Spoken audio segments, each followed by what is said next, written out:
Number. तो number जो है उसको हम क्या कर सकते हैं, दो भागों में हम उसको तोड़ सकते हैं। पहला हमारा वास्तविक संख्या और दूसरा हमारा क्या है, काल्पनिक संख्या।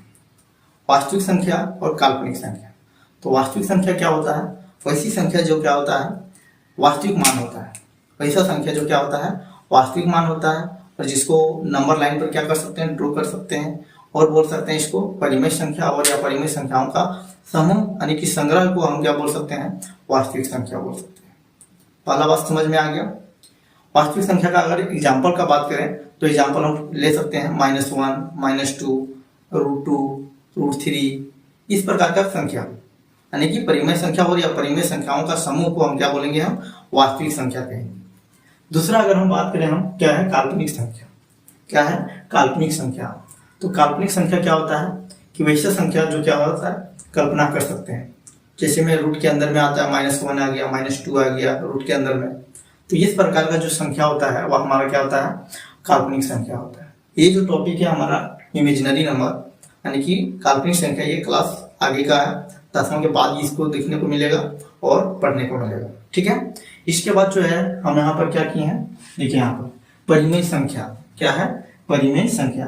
तो परिमेय संख्या को भी हम क्या कर सकते हैं, क्लासिफाई कर सकते हैं।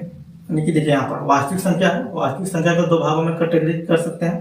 पहला क्या है, परिमेय संख्या, दूसरा क्या है, अपरिमेय संख्या। परिमेय संख्या को इंग्लिश में बोलते हैं रेशनल नंबर, और या परिमेय संख्या को इंग्लिश में क्या बोलते हैं, इरेशनल नंबर। ठीक है। परिमेय संख्या क्या होता है कि वैसा संख्या जो हमारा क्या है, p/q के फॉर्म में हम क्या कर सकते हैं, लिख सकते हैं। तो उस प्रकार का जो संख्या होता है उसको हम बोलते हैं परिमेय संख्या, जहां पर q जो है 0 के बराबर होना नहीं चाहिए।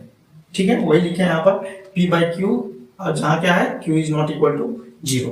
तो उस प्रकार का संख्या है 1/2 हो गया, 22/7 हो गया, 0.666। इस प्रकार का जो है क्वेश्चन क्लास 9 में पढ़ने को मिला है। तो इस प्रकार का जो संख्या है अशांत है, देखिए यहाँ पर चल रहा है ना, अशांत है, लेकिन ये जो है आवृत्ति है। ठीक है, बार बार ये क्या हो रहा है, रिपीट कर रहा है। तो इससे हमारा क्या पता चल रहा है, ये इस प्रकार का जो संख्या, इसको हम क्लास 9 में पढ़े थे कि इसको हम p/q के फॉर्म में हम क्या कर सकते हैं, रिप्रेजेंट कर सकते हैं।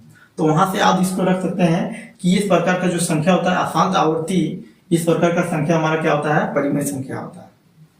ठीक है। अब देखते हैं हम इसका क्या है, अपरिमेय संख्या। अपरिमेय संख्या क्या होता है कि वैसे संख्या जिसको हम p/q के फॉर्म में हम नहीं लिख सकते हैं। तो उस प्रकार का जो संख्या है उसको हम बोलते हैं क्या, अपरिमेय संख्या। जैसे कि हो गया √2 हो गया, पाई हो गया, √3 हो गया, और यहाँ पर देखिए अशांत अनावृत्ति लिखती है। क्या लिखे यहाँ पर, अशांत अनावृत्ति।